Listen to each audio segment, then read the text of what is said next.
Hey everyone, welcome to Design Dialogue. I'm KP, an AI visual designer. I use AI tools to create hyper-realistic images for brands and personal portraits. And I'm KHARIS, a brand and product designer. I use design to solve real problems and build systems that work. Perfect. So KHARIS, a hot topic. Has AI ever made you feel replaceable? Never. For me, AI is like a super fast, weird intern. It can generate 100 vase shapes in a second when I'm stuck. But I choose the one that fits the user's story. It doesn't have the why. Exactly. People see my work and think, oh, the AI made that. But the AI didn't know the brand secret sauce or the client's childhood memory.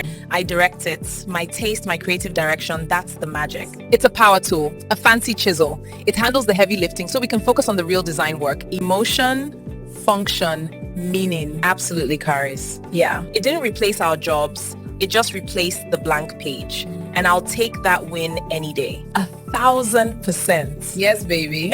Yeah. That's all for this quick chat. Thanks for listening to Design Dialogue. Stay creative. Bye, guys.